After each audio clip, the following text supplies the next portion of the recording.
Hello everyone, myself Dipankar Das. আজকে একটা গুরুত্বপূর্ণ বিষয় নিয়ে কথা বলবো, যেটা আসলে আপনি আঁতকে ওঠার মতো একটা ইনফরমেশান পাবেন।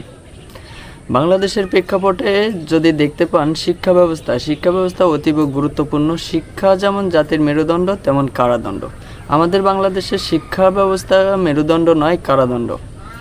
কথাটা ভুল বোঝার আগে পুরো ভিডিওটা দেখবেন, অনুরোধ থাকলো দেখে মন্তব্য করবেন। আমরা কারাদণ্ডে দণ্ডিত। এটা মেরুদণ্ড শক্ত করার থেকে কারাদণ্ডের মধ্যে আবদ্ধ করে রাখছে। কেমন? আপনার সন্তান যদি কখনো A+ পায়, সেটা নিয়ে উচ্ছ্বাসিত, উৎফুল্ল, সবাইকে জানানোর জন্য খুব উদ্গ্রীব যে আমার সন্তান A+ পেয়েছে। আসলে কি সে শিক্ষায় শিক্ষিত হয়েছে, নাকি জাতি গড়ার কোনো বিশেষ বিষয়ে ভূমিকা রাখতে সক্ষমতা অর্জন করেছে? যদি তা না হয়ে থাকে, তাহলে আমার একটা বিশেষ প্রশ্ন, আপনার সে সন্তানের যে শিক্ষাটা দিয়েছেন, সেই শিক্ষাটা কি হয়েছে? সে কতকগুলো বই, গাদা বই, টিউশন কিংবা তার মাধ্যমে বইগুলো ঠটস্থ করে সে একটা রেজাল্ট পেয়েছে, কিছু নাম্বার পেয়েছে, তার বেশি কিছু পায় নাই। দক্ষতা অর্জনের ক্ষেত্রে কী করেছে?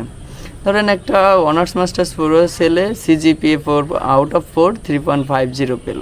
একজন সমাজবিজ্ঞান, রাষ্ট্রবিজ্ঞান, তারপরে ধরেন অর্থনীতি, হিসাব বিজ্ঞান, এরকম বিভিন্ন সাবজেক্টে পড়ছে, কিন্তু কারিগরি কোনো দক্ষতা নেই।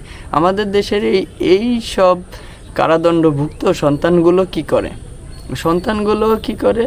ওই যে চায়না থেকে এসে আমাদের যে পদ্মা সেতুর পিলারগুলো নির্মাণ করছে, তারা পিলারের হিসাব রাখে, এটা মুখস্থ করে BCS পরীক্ষা দেয়। BCS পরীক্ষা দিয়ে হাজার লক্ষ মানুষের মধ্যে সে একটা অবস্থান ক্রিয়েট করে। সেই অবস্থান ক্রিয়েটের বিপরীতে সে আবার একটা চাকরি পায়, সে আবারও এরকম মুখস্থর মধ্যেই পড়ে থাকে। আসলে তার কোনো প্র্যাকটিক্যাল নলেজ নাই, যেটা কোনো ব্যাখ্যা দেওয়ার মতো কোনো সুযোগ নাই। বলতে পারে, আমার এই ভিডিও দেখে অনেকে তর্ক বিতর্ক করতে পারেন, আমি আপনাদের সাথে তর্কে জড়াইতে রাজি।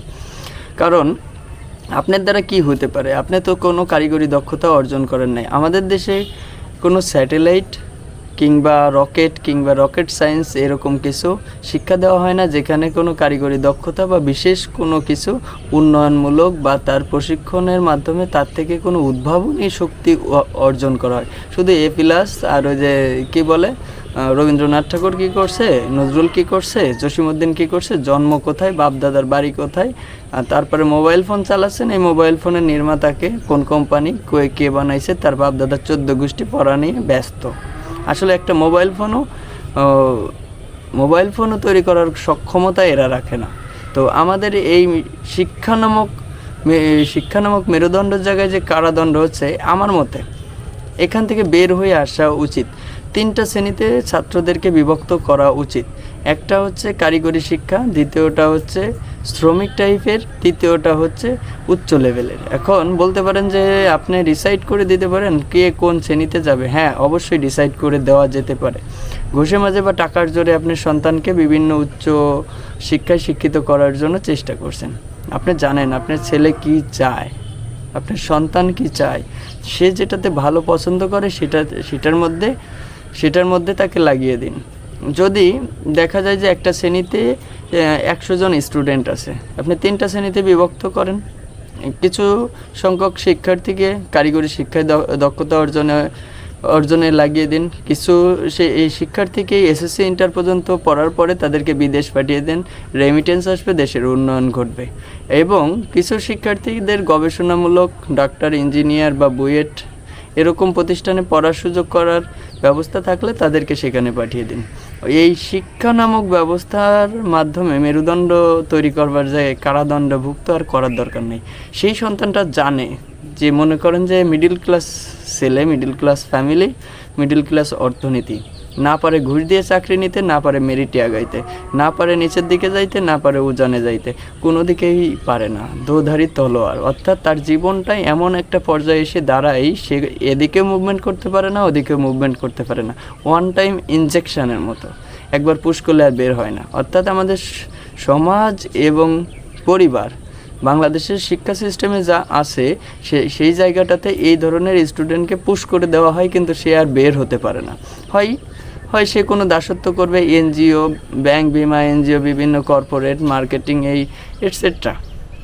এইসব ফালতু কোনো চাকরিতে সে ঢুকবে এবং তার জীবনের কোনো ব্যক্তিত্ব থাকবে না, ব্যক্তিত্ব বিসর্জন দিয়েছে ওই চামচামি গুলামি করে করে সারা জীবন কাটিয়ে দিবে।